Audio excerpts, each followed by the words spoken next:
Test, test. Okay, do we have two that worked on? Okay, that's good. Grab it, goddammit. Should we begin? Hi, everybody. Thank you for surrounding us. Please don't eat us. But you can have lunch whenever you want, even if it's human lunch. So we wanted to just kind of explain how this is going to work. So we wanted to do this in what is known as a fishbowl framework. And what that means in terms of the operating strategy for this is we're going to begin kind of framing the conversation here, having a conversation amongst ourselves with trying to kind of focus on facilitation more than talking heads. But with the idea that we're only going to be up here for a little bit and we're seeking to tag out. We want to hear other perspectives and not just through questions, but through experience. So, but the way that can be organic is that we want everyone to feel the agency to ask a question that then may seem like you need to be up here. And then one of us will tag you out and say, hey, why don't you take my place? So that's about it. We're looking to get out of here. But we also want to share our own experiences, and then we want to hear other people's experiences so that for the people who have to share, we can share widely. And for the people who are here to listen, they can listen, but that it is as holistic and democratic as we can make it at this point in time. So that's about it. There are open chairs. You don't even need to tag out. Those chairs are free if you want to sit in them. That is true. Yeah. So there are two chairs. If like immediately all of a sudden you're like, oh, just come on up. I could just suggest something if you want me to do that. Because I had a thought right before we came up, and I was thinking, I used to maybe be a little bit more embedded within the quote-unquote contemporary art world and work more with museums and, mid-sized institutions and whatnot, but increasingly it felt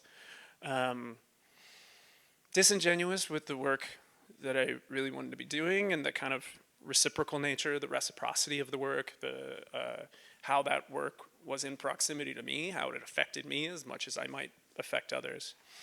One aspect of that larger work that I always did involved publications and printing, but I always relied on budgets from these organizations, these institutions, and I was like, oh fuck, so if I don't do this work anymore, how am I going to keep making these publications that I both love and think are really important?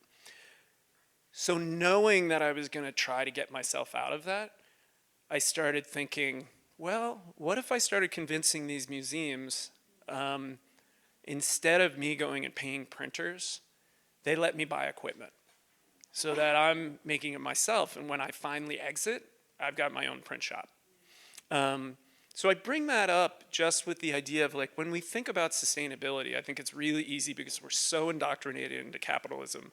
We're thinking about, oh fuck, how do I get the money? But what if we think about it in terms of like, well, what tools do I need to be able to do what I want to do? And how, at times, not always, might that exist outside of capital, outside of money? But that we recognize these assets that are around us and the tools that we need, and if we're, how we can be willing to share them so that like we actually see the abundance and the wealth around us, and that sustainability exists in a far broader ecosystem than just money. Yeah, so that's how I was coming into this, and I wonder how other people think about that. No, I can. Is this on? Okay. Two mics on. No, I think sustainability, very interesting topic. I think with Wes and myself, both kind of printmakers, so kind of piggybacking off of like creating a shop.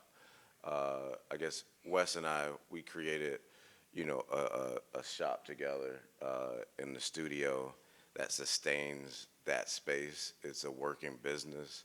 One of the great things about it is the people that are completely outside of the art world that might come in and just to pick up some shirts for a family reunion or whatever, and in those conversations they get entered into like this creative artist portal where they're like, how is this even here? What are you guys doing?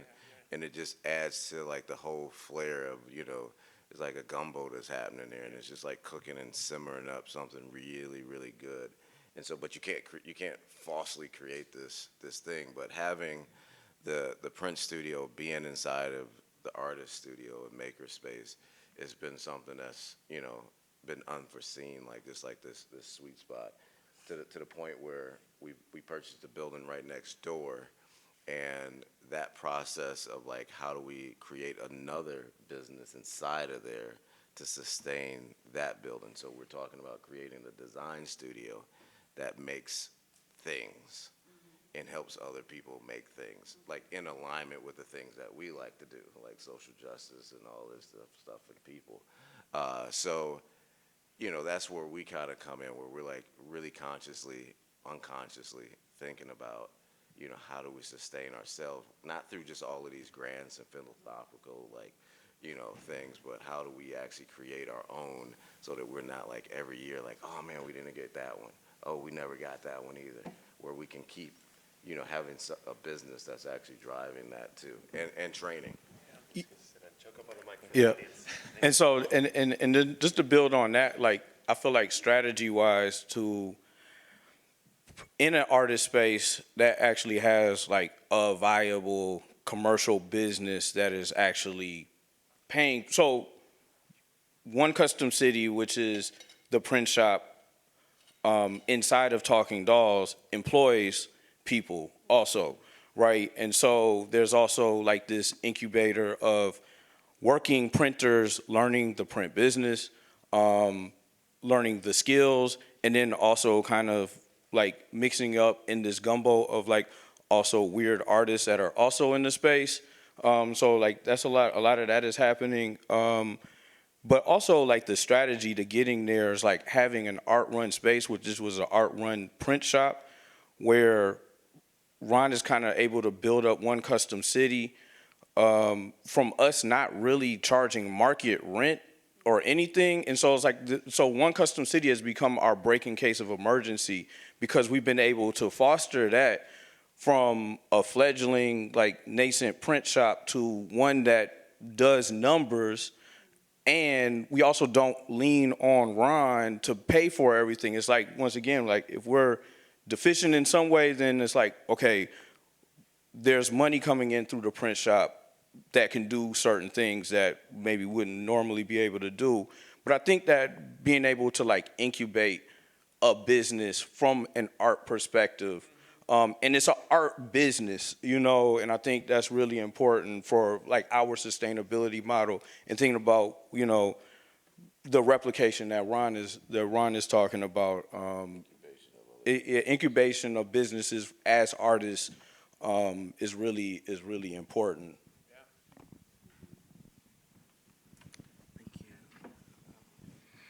So thank you for inviting me into this conversation. I'm going to shift and provide a provocation. I like to preamble the provocation. So I'm an artist and an applied behavioral scientist. And so, so the fishbowl is applied behavioral science, right? So it's attributed to a person named, I just lost his name because it's not important anymore. Kurt Lewin. He was a refugee scholar, Polish refugee scholar from Poland.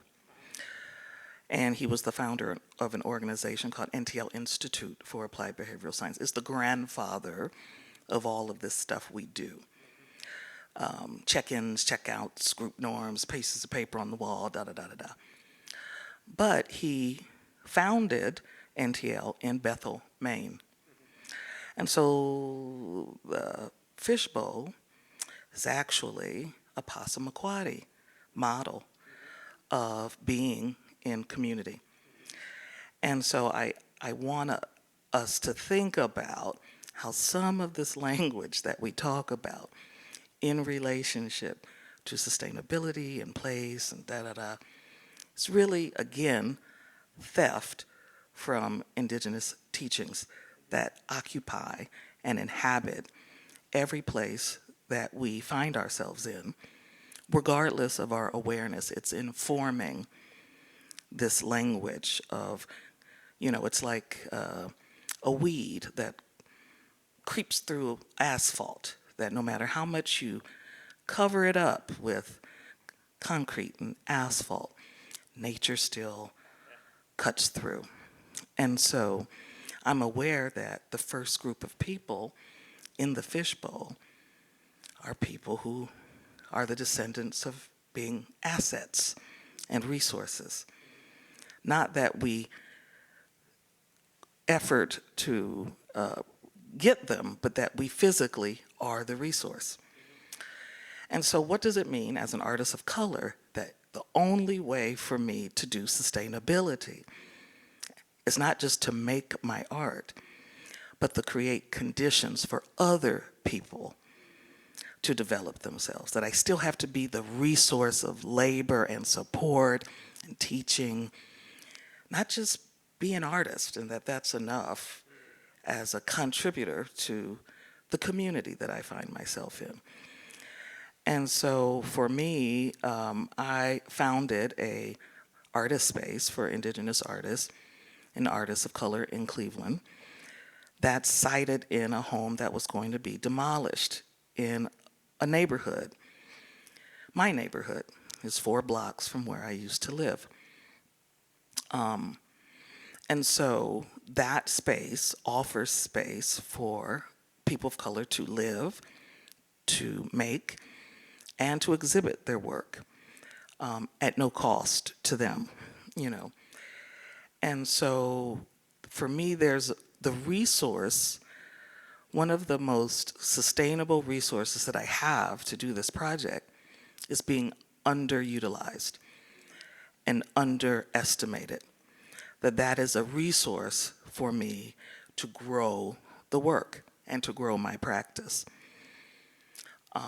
That the isms, that the hierarchy of power in an overculture that, Joy Harjo likes to call America the overculture, is that as long as the system puts me in a box, that I'm able to be nimble enough to create conditions. By the time the system realizes what I'm doing, they still don't know what meaning to make of it. And so for me, that's the unspoken part. And so, for me, sustainability isn't out there, it's in here. And so the distraction of what being an artist should be or what a professional practice should be is a distraction from the resource that has always been given to me. My grandfather was an industrial artist who was never given the opportunity to be an arts worker, but he kept a wood shop in his basement. When I was 3 years old, he would give me discarded wood, and I would make these sculptures out of it while he worked on cabinets and other kinds of material culture. And this was not a conversation that he was having with me. He was showing me sustainability. He was showing me that part of being sustainable over time is prioritizing being a human being. Prioritizing being a human being in relationship to your family, to your community, to your kinship circles. And you can still make, like his workspace was in his home. I had access to it, but there was also boundaries to it. There was he built a kind of a gate at the top of the basement so I wouldn't fall down. But he also left me to it. He left me to experiment. There was no explanation. And I think the art world, the applied behavioral science world, the world of doing group, of doing change work, of doing organizing, there's always these instructions. This is the template of what you need to be in. This is how you need to move. This is, in order to do this, you need to do this, this, and this. The more proximity I am to mimicking the behavior of the overculture, the more quote unquote acceptable I am. Then when I am divergent, meaning being the artist, then I'm a monster, I'm a troublemaker, I'm uncontrollable. And yet those are actual resources for sustainability that helps me to, the fact that I'm not included, that I don't belong, that I'm not accepted, creates the conditions for me to, and for others like me, to be experimental, not just in because, surviving isn't sustainable. So at some point, I had to stop. And for me, stopping is what's been the most generative energy for me. The stillness of not caring what settlers do or what settlers define in relationship to what it means to be human, what it means to be an artist, what it means to be a part of the art world, the language of how I'm supposed to describe my work. But I refuse, as an artist of color, as an indigenous artist, to feel as if my goal is to be in the center or at the table or on the mic. And that when I am here, if I can use myself enough to be useful to whoever's bearing witness, then I appreciate that. But it's not a requirement. So I think this conversation about assets needs to be problematized in some way, because the artist as an asset to capitalism, to colonization, to ongoing occupation is a persistent attractor when it comes to funding, when it comes to investment of projects and people.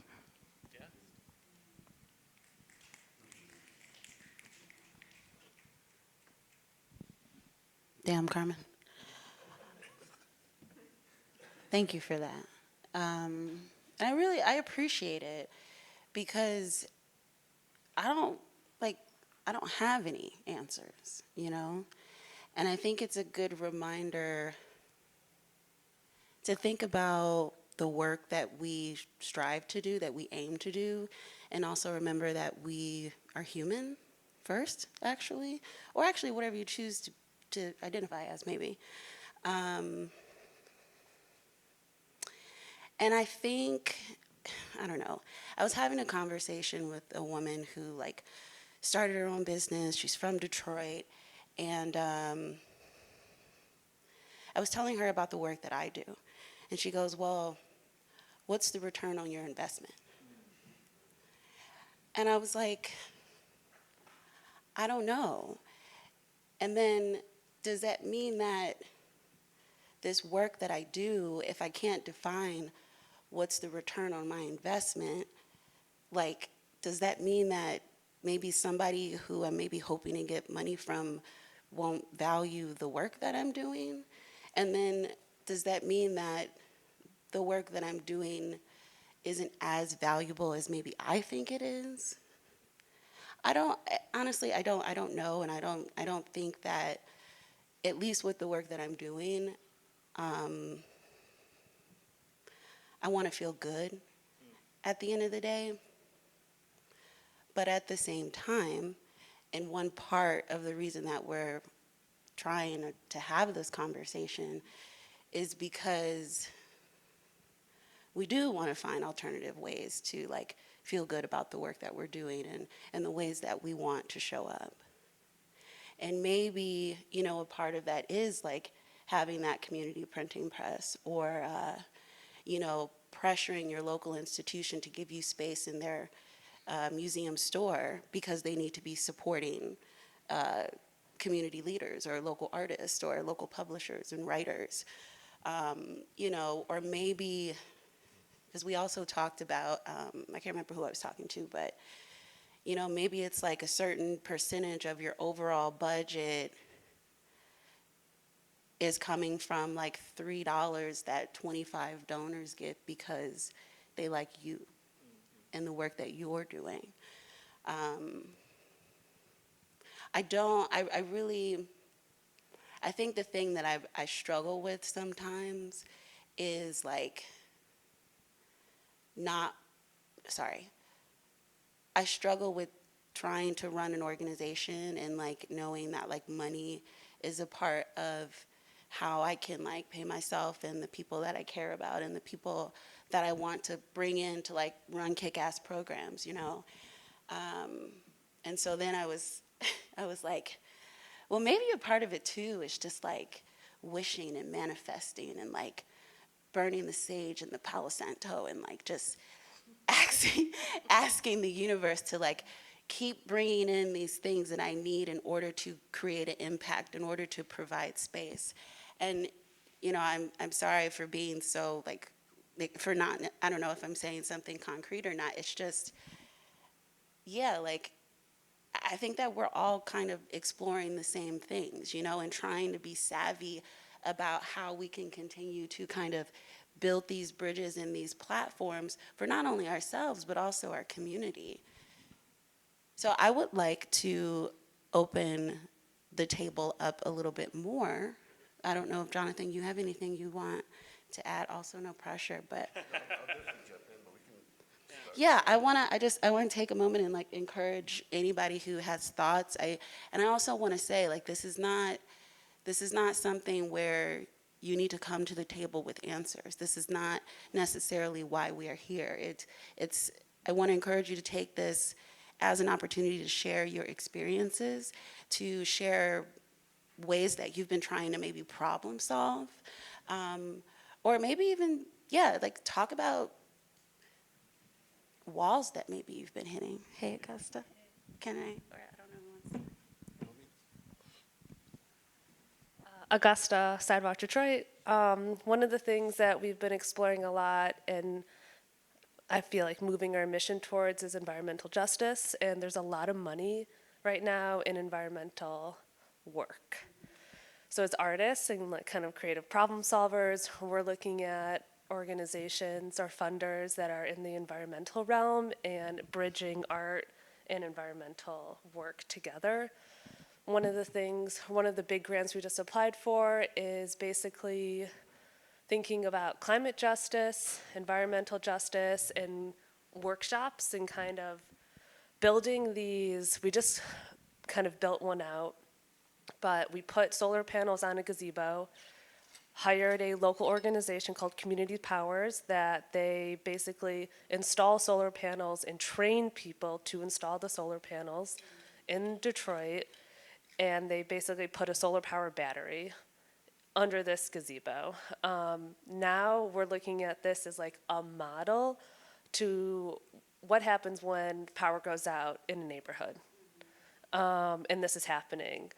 Climate chaos, we are in a state of climate chaos. So how can we build these kind of sustainable hubs, these community hubs, so people can come and gather and kind of problem solve or do whatever they need to do and be in a shelter when shit hits the fan and like shit is hitting the fan. So I've been hearing a lot of these conversations around like kind of preparing for these moments, and these moments are happening. So I'm hopeful that we get this grant, and it's not only just like us kind of performing these workshops, but it's partnering with other environmental organizations.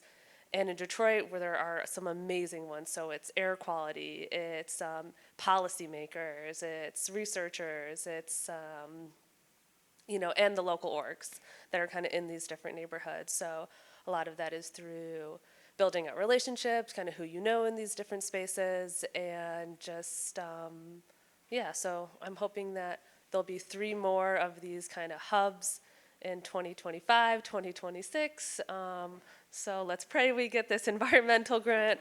But yeah, I would just say, I would encourage people to kind of look in the environmental realm, because I think there's a lot of funding coming from ARPA and those types of spaces. But it's been interesting, and I think that's like very much what people are experiencing and needing in Detroit specifically.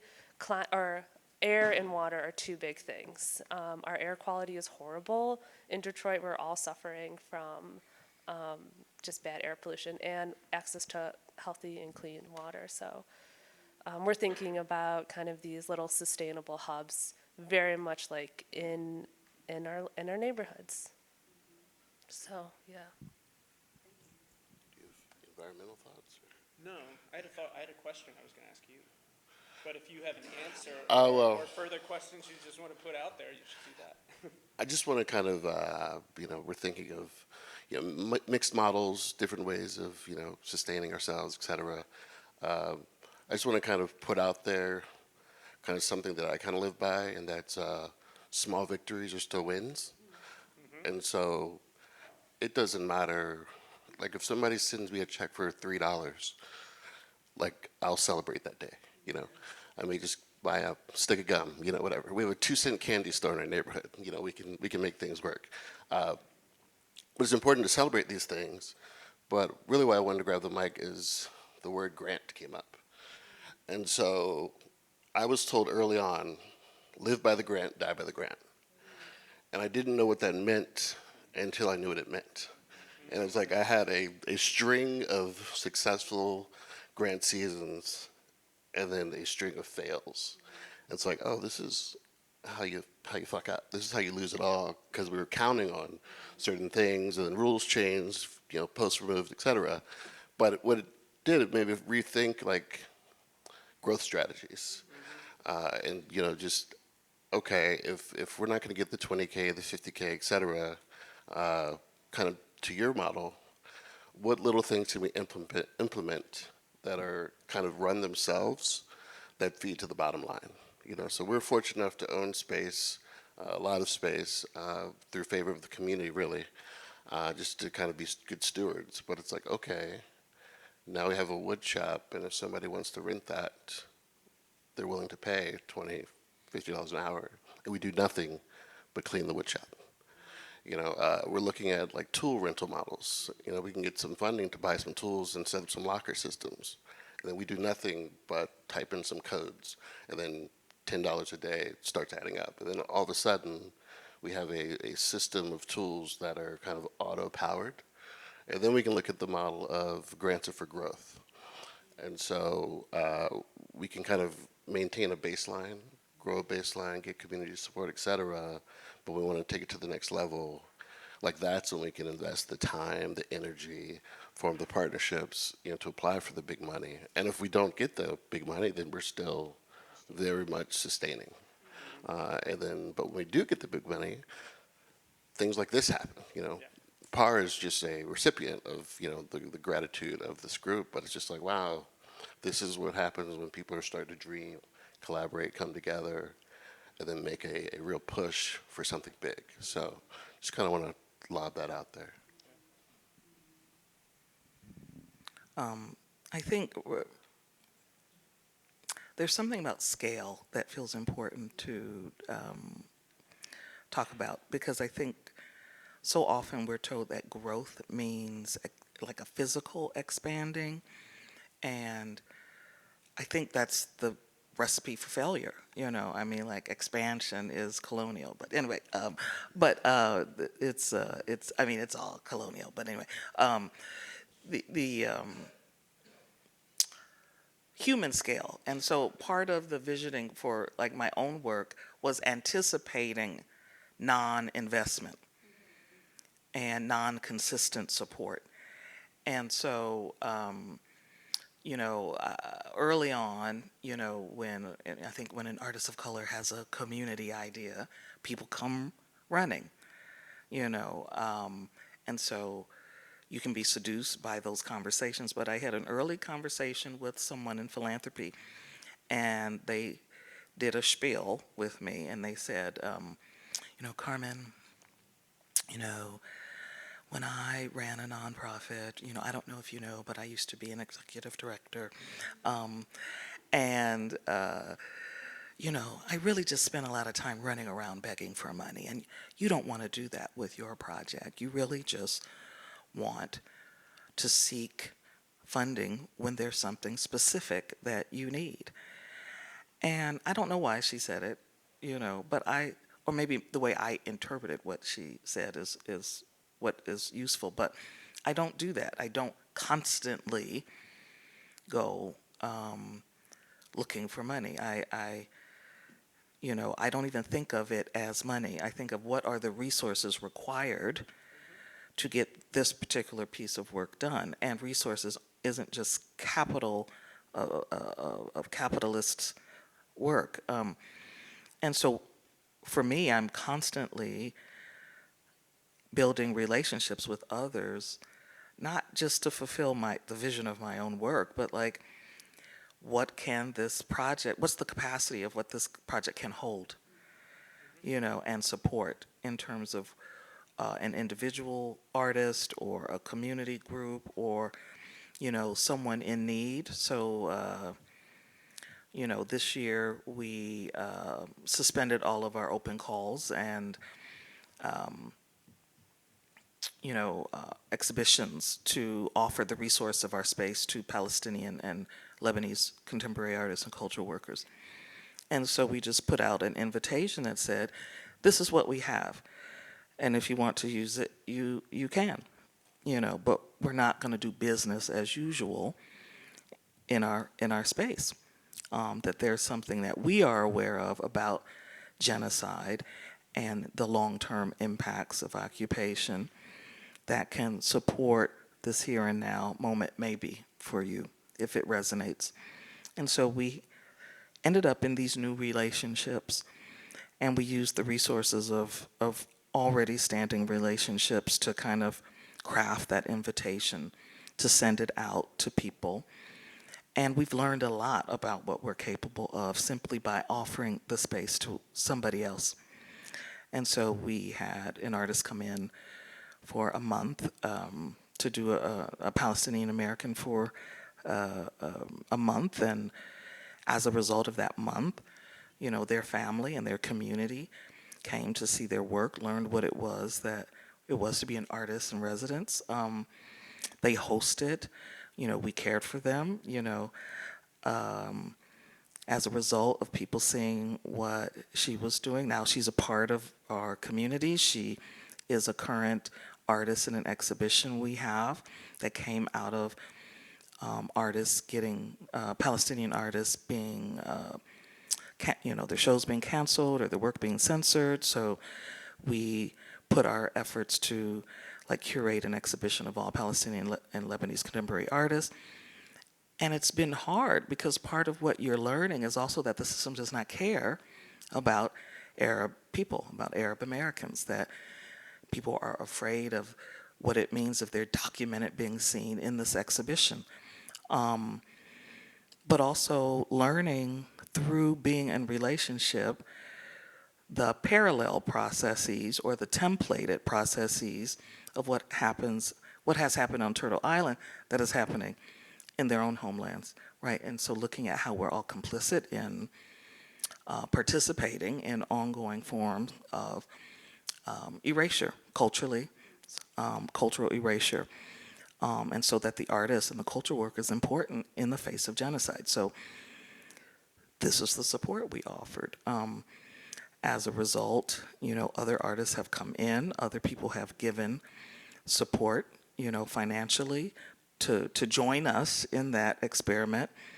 And so some of it isn't, just manifesting. Some of it is just trusting that by doing the right thing, the right relationships will join you and the wrong ones will leave.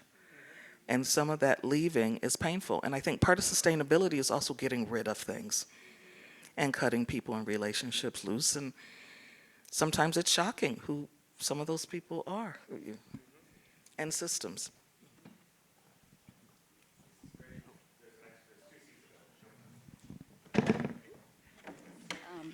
So I'm a Palestinian graphic novelist, and my friend and I, who's also from the Galilee region that my family's from, founded a small press together a few years ago.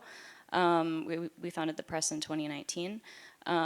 Thinking about scale, this question of scale, and that's been really important because, first of all, I'm a mother, and we both are working and have other things going on as well. So scale has been important in terms of not only keeping the project manageable for us and what our individual capacities are, but also, as you're saying, thinking outside of these, or intentionally existing outside of these larger institutional models. Our press is sort of, the way that we run it is sort of community-based. We focus on by us, for us storytelling, so stories by and about and for our own communities, outside of having to explain to a Western audience what it means to be Palestinian, or explain to people in defined terms, like just telling stories for us, about us, for each other.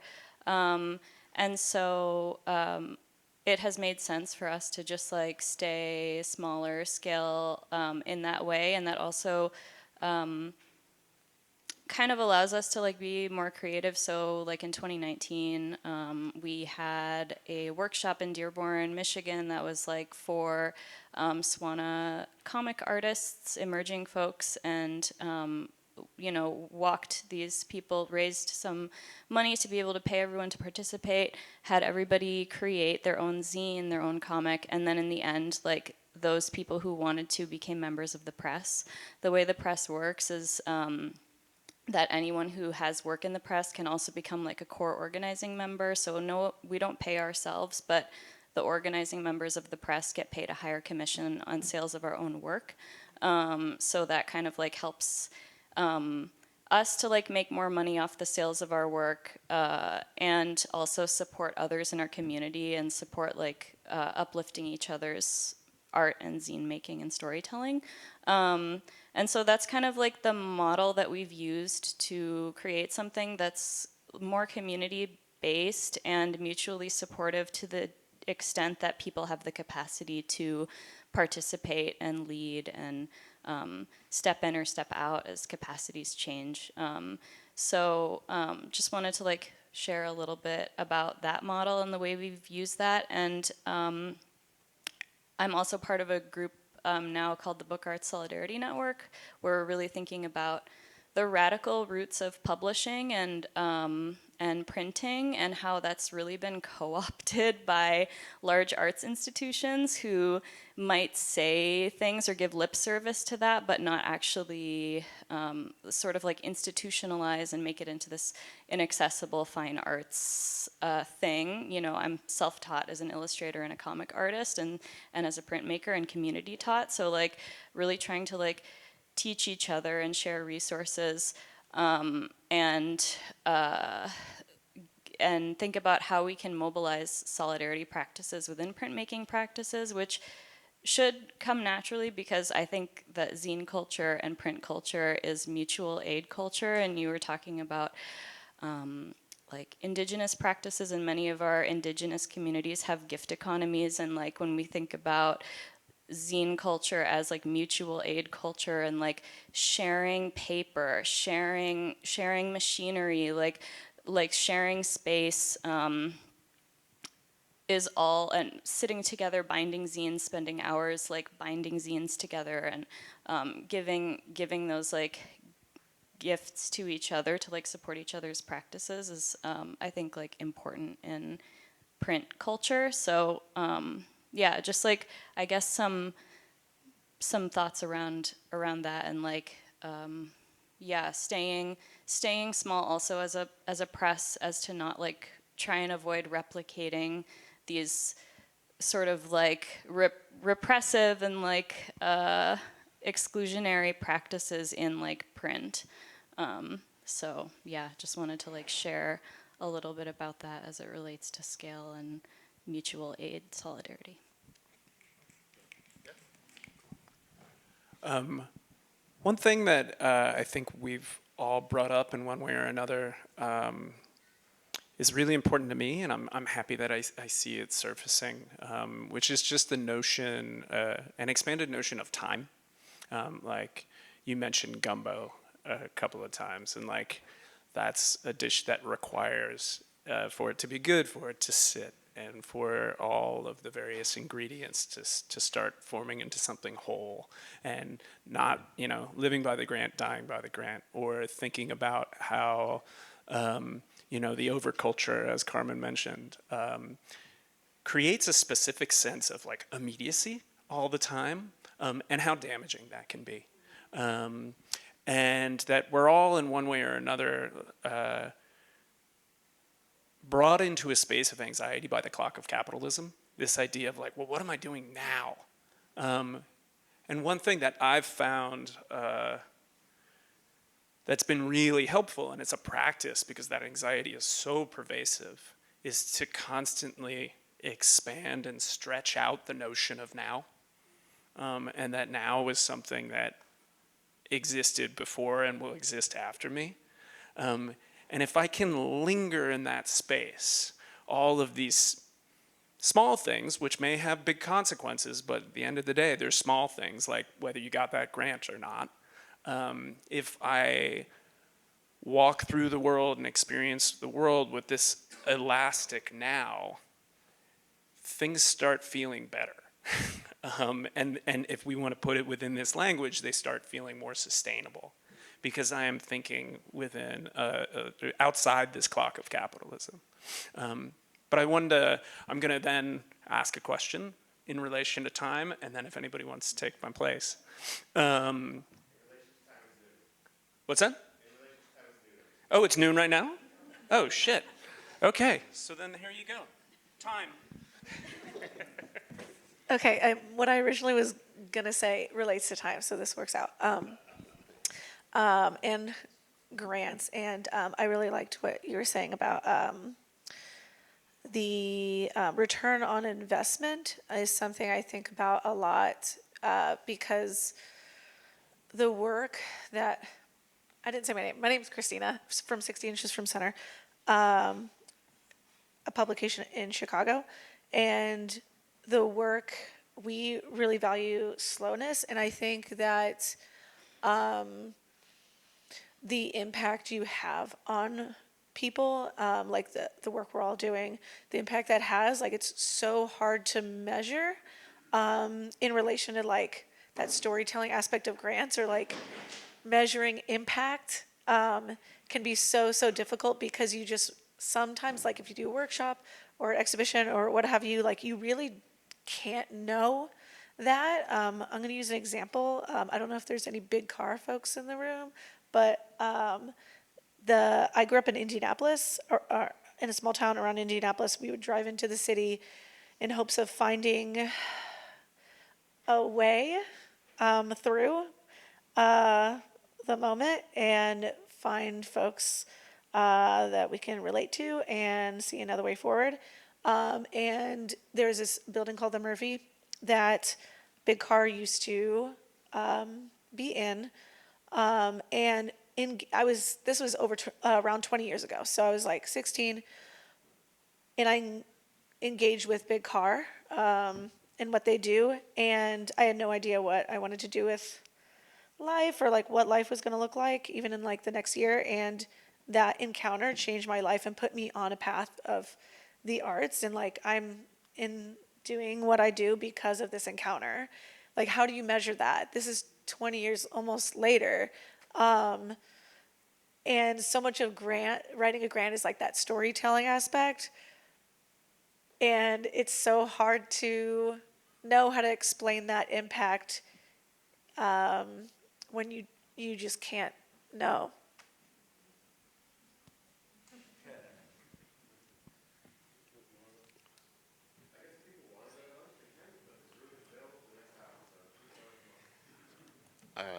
I can add to that then. Cool. Just on what we're putting in, what we get back in return. I just want to say one of the goals of our organization when working with artists is we want to help you make the best exhibition you've ever made.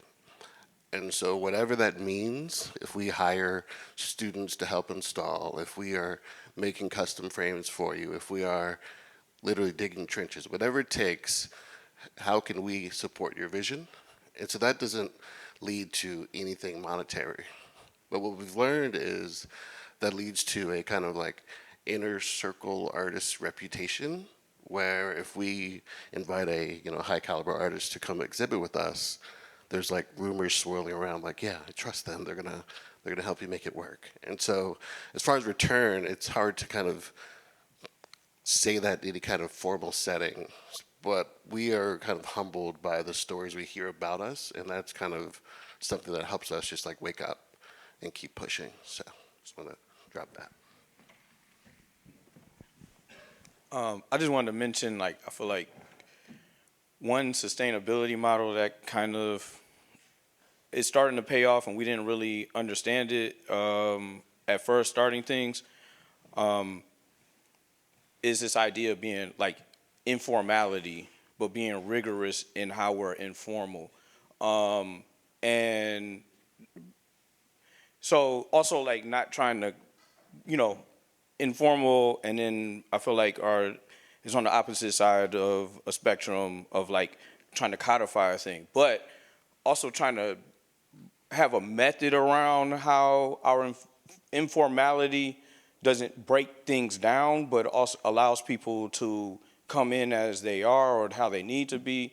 So like even thinking about like exhibitions, right? And like the best ever, you know what I'm saying? Like really trying to tie it up. And then, I think we think a lot of times about, I don't think in contention with that, but we actually think about not professionalizing a lot of the things that we do, right? That allows for people that have, just graduated high school to see themselves as artists, right? To try to bypass the MFA system or things like that, where the system that I've benefited from, but we're trying to see how people can also circumvent that, but we've realized the things that are paid off, and I think will pay off, using these terms, dividends, but with people, is that we have people that have grown up in our studio from 12 years old. We've never told them they're little brothers of people, little sisters, people that just hang on and hang out. And so that's a big thing that we foster, because now we're seeing people in their 20s that have started to come by as they're 12. We're not a community center. We don't call ourselves a community center. We don't do community-based program. We do relational programming, familiar programming with people that come in, but we don't advertise, in the way that I think a nonprofit would or whatever, right? But these 11-year-olds, 12-year-olds that are becoming 25-year-olds, and they're becoming sophisticated in the way that they're seeing how they can use art and things like that. And so what we're starting to think about right now is just like, we provided space. We've done that in an informal way. That's been a method that we figured out. Now we're trying to figure out, how do we pour into these 5-6 people that have actually seen our methods, benefited from what they've been exposed to within the space, and then what, not a return on investment, but what is a pour into of resources, however that comes back to us as almost like a, we're starting to see like, what is that next generation of the people that take over so we can step back, right? And that's sustainability of being like less available. And that also leads into another method, being informal. I think about this, I call it the Ferris Bueller theory. So Ferris Bueller as a tale of like coming of age, right? Of a white suburban males, right? That really got to see their coming of age without really consequence, right? They either have all these hijinks, do all this stuff, right? We're enamored by the story. But the thing is like, then I put my life in comparison to that. And there's some elements of that based on like class from my parents, but I could never move through space like Ferris Bueller moved through space, without consequence and things like that. But then I also see like a lot of like my, say, white peers can move through space like that in the art world. So I think about like, as a Ferris Bueller, you can break things, you can move fast, break things, literally like what the movie tells you, right? And so I'm not trying to like replicate move fast, break things from like a startup VC culture language type thing. But I do also know that when we're in spaces, we're being viewed in ways that it's either perceived or real, where we're being tracked, surveilled, gazed upon. When we talk about like gazes, you know what I mean? Like those have real consequences on people's behaviors all the way up. It's not just an art historical term, right? The gaze is actually in play right now in this room, right? So when we talk about creating informal spaces, that's actually like neutralizing the gaze in certain ways where people can actually, so when I think about space, it's not just providing space, it's providing the keys to the space, almost like providing the keys to the Ferrari, which weren't provided, were taken.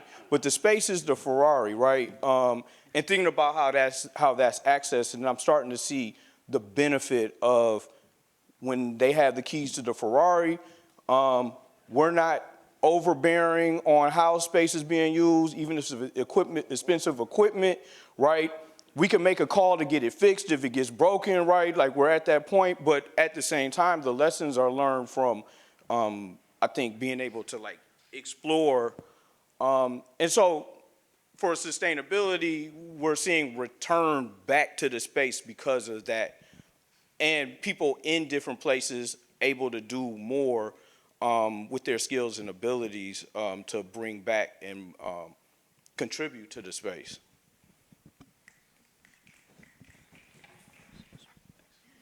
I'm glad you said something about equipment, so I can segue a bit and add to the sustainability conversation, because I run a press and we're opening a shop. And I think like one of the things that I've come to really navigate at the intersection of like late stage anti-capitalism and sustainability in an era where like we know the planet's gonna burn, like what does it mean to maintain equipment and not just share it? And I think there's like a lot to learn from the RISO community. I actually personally hate printing with a risograph. Like I'll say that out loud. I fucking hate risograph printing myself.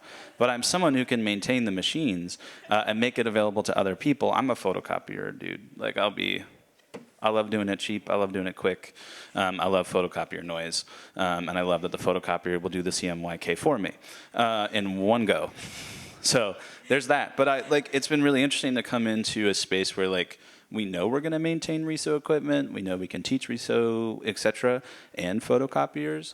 But I think like what's really interesting about the artist appropriation of these office tools that are meant for corporations, that are meant for businesses, and there's a long legacy of print culture, is like abusing and using office equipment, stealing supplies, typing your zine at work on the typewriter, early 1940s lesbian zine writers like Edith Ide and stuff, or using the mimeograph machine to reproduce your shit at the end of the day because you have access because you're the secretary, right? Like, I think like it's not just about owning the means of production, but how do we both like steal, maintain, have access, and share that? And that like maintenance is actually an anti-capitalist and like environmentally friendly framework of sustainability. And like that's actually also why I hate photocopiers more than risograph machines, because RISO as one capitalist entity, although they change the models, the machines are ostensibly the same and the parts are sourceable, and there's this really incredible community of printers who are maintaining this equipment, who teach each other how to do that. And then I'm not finding that community in photocopier landscape, and that's mainly because of capitalism and all the proprietary different brands. Each machine family is different and really hard to navigate. But I think what we do as artist printers is also maintain machines post their obsolescence. Photocopiers are only supposed to exist for 8 years. That is capitalism planning to make them end, to be no longer serviceable, to not make the specific proprietary parts. And it's been really interesting to be part of a much scrappier print community that's saying, oh, even if we push this copier 4 months or 4 years past it ending up in a landfill because it's quote unquote obsolete, even though it still prints, how do we buy the shit from university surpluses and other spaces when they're it's obsolete, it's old, it still works, but we're tossing it out, or we're selling it for $100, or it's up for auction or whatever. And so I also want to think about sustainability and maintenance of not just building spaces where we literally share the resources and say, hey, come print, but how do we teach each other to maintain? this equipment and find the scrappier ways to prolong the life of something that becomes just metal and plastic waste in a landfill, and that's ultimately, like, sadly inevitable. But like, if all of us don't each buy or lease, or it's really hard to buy a photocopier, they're so expensive, outright, brand new, like if each of us don't do that, that's less waste, less equipment in the world, less need to produce, and we're doing exactly what they don't want us to do, which is like keep it rolling, right? Running 30-year-old risograph machines, I'm sure Riso hates artists on some level, right? Like when we're not the institutions or art departments who can buy a $25,000 Riso and have it in our space with 2 drums or whatever. So I just want to, like, I don't know, raise that intersection of including sharing, but also thinking about maintenance. And then I think for folks who aren't print people, like, invite you to think about what is that equipment, what becomes obsolete or old in like your form of art that like you can help maintain and share and teach people about. Because I think that's created a really generative space that like is more environmentally framed and thinking than I think I ever expected as a younger person who was just like, I'm queer and trans and I'm making zines at the library, right? Like that thinking is really morphed. Yeah. My comment is a lunch invitation, so I'll maybe close this down. Anyone else? Okay. I would love to have conversation. I'll take you out to lunch right outside with the idea of sustainability as being a good employer. My organization, I employ a lot of artists who come in and they say, I've had a bad experience here, I've had a bad experience there, I have a bad, and it goes on and on and on. And I hear a lot of like return on investment. That's not my objective. Like I want people to be happy. I want to pay them. I want them to be well. That does not have a good return on my mental health investment. And because I am an artist, I am not trained to be adept at payroll, et cetera. All these things that I've had to, put off a lot of other needs to get good at, because that is a thing I want to maintain and have be a sustainable resource when it comes to resourcing and alternative methods of the community thriving as an employer as well as an artist. And so that economy of scale and the time and all of that shifts when I think of employing. So if anyone wants to talk about those things, lunch is outside. It's on me.